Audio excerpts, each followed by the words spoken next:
നമസ്കാരം. ഏറെ വിവാദമായ സോളാർ കേസിൽ നിർണായകമായി 4 സാക്ഷികളുടെ മൊഴികൾ. കേസിലെ പരാതിക്കാരി 21 പേജുള്ള കത്തിൽ പുതിയതായി 4 പേജുകൾ കൂടി കൂട്ടിച്ചേർക്കുന്നത് തങ്ങൾ കണ്ടെന്നാണ് സാക്ഷികൾ വെളിപ്പെടുത്തിയിരിക്കുന്നത്. കൊട്ടാരക്കര 1ാം class judicial magistrate ER Arjun Raj മുൻപാകെയാണ് സാക്ഷികൾ മൊഴി നൽകിയത്. കുന്നിക്കോട് അനീഷ് മൻസിലിൽ H അനീഷ് ഖാൻ, തലവൂർ മാങ്കാല വാഴൂട്ട് പുത്തൻ വീട്ടിൽ C Suryanath, Sasthamkotta Manakkara ബെയ്ത്ഹേബയിൽ A Rasheed, Pidavoor അഞ്ചനത്തിൽ G Radhamohanan എന്നിവരാണ് വ്യാഴാഴ്ച കോടതിയിൽ ഹാജരായി മൊഴി നൽകിയത്. 2015 മെയ്യിൽ MC റോഡിലെ പെന്തക്കോസ്തു ജംഗ്ഷനിൽ നിർത്തിയിട്ടിരുന്ന കാറിലേക്ക് മുൻ മന്ത്രി KB ഗണേഷ് കുമാറിന്റെ ബന്ധു ശരണ്യ മനോജ് ഒരു കവറുമായി കയറുന്നത് കണ്ടതായി അനീഷ് ഖാനും സൂര്യനാഥും വ്യക്തമാക്കി. സോളാർ അന്വേഷണ കമ്മീഷന് മുന്നിൽ പരാതിക്കാരി ഹാജരാക്കിയ കത്തിൽ കൃത്രിമം കാണിച്ച് 4 പേജ് കൂട്ടിച്ചേർത്തതിന് പിന്നിൽ ഗൂഢാലോചനയുണ്ടെന്ന് ആരോപിച്ച് അഡ്വക്കേറ്റ് സുധീർ ജേക്കബ് സമർപ്പിച്ച ഹർജിയിലാണ് നടപടി. അഡ്വക്കേറ്റ് ജോളി അലക്സ് മുഖേനയാണ് ഹർജി നൽകിയത്. കേസിൽ പരാതിക്കാരിക്കായി അഡ്വക്കേറ്റ് ടൈറ്റസ് തോമസും 2ാം പ്രതി KB ഗണേഷ് കുമാറിന് വേണ്ടി അഡ്വക്കേറ്റ് ഷൈൻ പ്രവീയും ഹാജരായി. ഹർജി അടുത്ത മാസം 23-ന് വീണ്ടും പരിഗണിക്കും. അന്ന് ഹാജരാകാൻ സാക്ഷികളായ പത്തനാപുരം ബാബു ഖാൻ, പുരയിടത്തിൽ ഷെയ്ഖ് പരീദ്, മാധ്യമപ്രവർത്തകൻ ദിലീപ് നൂർനാട്, തട്ടാരുകോണം ഗിരിദീപത്തിൽ രവീന്ദ്രൻ പിള്ള, പുതുപ്പള്ളി കടന്നൂരി ശ്രീകുമാർ എന്നിവർക്ക് കോടതി നോട്ടീസ് അയച്ചു.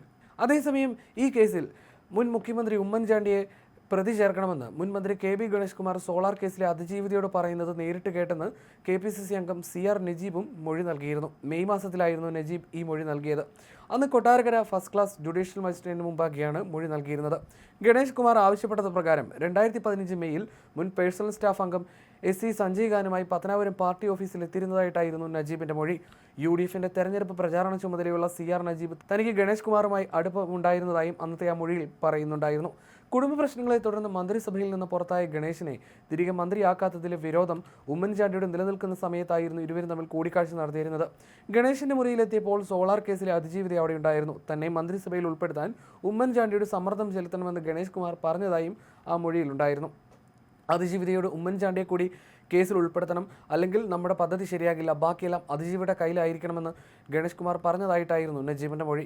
തലയാട്ടി സംബന്ധിച്ച് ഓക്കെ എന്ന് അവർ മറുപടിയും പറഞ്ഞു. ഈ വിഷയം ഉമ്മൻചാണ്ടിയെ വിളിച്ചു പറയാൻ താൻ ശ്രമിച്ചെങ്കിലും അദ്ദേഹം ഫോൺ എടുത്തില്ല എന്നായിരുന്നു നജീബ് പറഞ്ഞിരുന്നത്. അതേസമയം UDF നേതാക്കൾ ആരും തന്നെ പീഡിപ്പിച്ചിട്ടില്ലെന്ന് കാട്ടി ഈ സോളാർ പീഡന കേസ് പരാതിക്കാരി Ernakulam additional chief judicial magistrate കോടതി മുൻപാകെ പരാതിയായി കൊടുത്ത കത്ത് അന്നത്തെ അട്ടക്കുളങ്ങര വനിതാ jail superintendent A Nazeera Baby തിരിച്ചറിഞ്ഞിരുന്നു. കേസിലെ സാക്ഷിയായി കൊട്ടാരക്കര 1ാം class judicial magistrate ER Arjun Raj മുൻപാകെയാണ് ഇവരും ഹാജരായി കത്ത് തിരിച്ചറിഞ്ഞത്. കത്തിൽ രേഖപ്പെടുത്തിയ ഒപ്പ് തന്റേതാണെന്നും അവർ മൊഴി നൽകിയിരുന്നു. Ernakulam additional chief judicial magistrate കോടതി നിർദ്ദേശപ്രകാരം സോളാർ പീഡന കേസ് അതിജീവിത അട്ടക്കുളങ്ങര ജയിലിൽ വെച്ച് പരാതി എഴുതിയത് A നസീറ ബേബിയുടെ സാന്നിധ്യത്തിലായിരുന്നു.